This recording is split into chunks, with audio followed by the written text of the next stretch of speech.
ఒక దేవాలయానికి పోయి మీ బాధంతా దేవుని మీద పెడుతున్నారు. పని అయినా కాకపోయినా అక్కడి నుంచి నమ్మకంతో ముందుకు పోతున్నారు.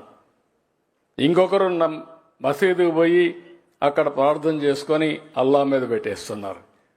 ఇంకొకరు యేసు ప్రభు పైన పెడుతున్నారు. దానివల్ల ఒక మాటలో చెప్పాలంటే మన ఆరోగ్యాన్ని కాపాడుకుంటున్నాం, స్ట్రెస్ బరస్ట్ అవుతుంది. రెండోది మనం గుర్తుపెట్టుకోవాల్సింది, ఎప్పుడు కూడా నేను నిన్ను చూశాను ఒక భక్తుడు వెంకటేశ్వర స్వామి పైన. ఆయన ఒక కంపెనీ పెట్టాలనుకున్నాడు, కంపెనీ పెట్టాడు, సక్సెస్ అయ్యాడు.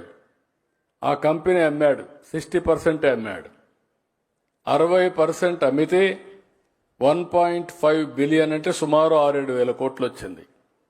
ఈ సంపద వెంకటేశ్వర స్వామి ఇచ్చాడు కాబట్టి ఆయనకి తిరిగి ఇవ్వాలని ఆ భక్తుడు నిర్ణయించుకొని 121 కేజీల బంగారం వెంకటేశ్వర స్వామికి ఇస్తున్నాడు. ఇప్పుడు ఆయన 121 కేజీలు అంటే దగ్గర దగ్గర 140 కోట్లు, 150 కోట్లు. ఆయన అడిగింది ఒకటే అడిగాడు, నాకు లెటర్ ఇచ్చాడు, సార్ నా పేరు మాత్రం చెప్పొద్దండి, చెప్తే మళ్ళా నాకు ఇది వస్తుంది, మీరు కావాలని చెప్పమని చెప్పాను. అంటే మీరు గుర్తుపెట్టుకోవాల్సింది, ఆయనకు ఒక ఇంట్యూషన్, భగవంతుడు ఒక ఇంట్యూషన్ 121 కేజీలు ఇమ్మన్నాడు. కానీ వెంకటేశ్వర స్వామి రోజుకి 120 కేజీలు ఆభరణాలు ధరిస్తాడు. అంటే 120 కేజీలు అక్కడ ఆభరణాలు ధరిస్తాడు. భక్తుడికి 121 కోట్లు ఇమ్మన్నాడు.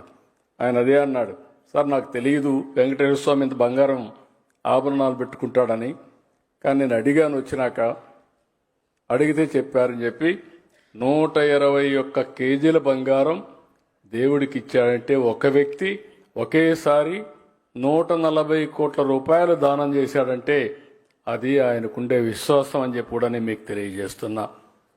ఇలాంటివన్నీ మనం గుర్తుపెట్టుకోవాల్సింది. మనం అందరం కూడా ఎంత సైంటిస్టులైనా, ఎంత మేధావులైనా డెస్టినీ పైన, దేవుని పైన ఆధారపడతాం.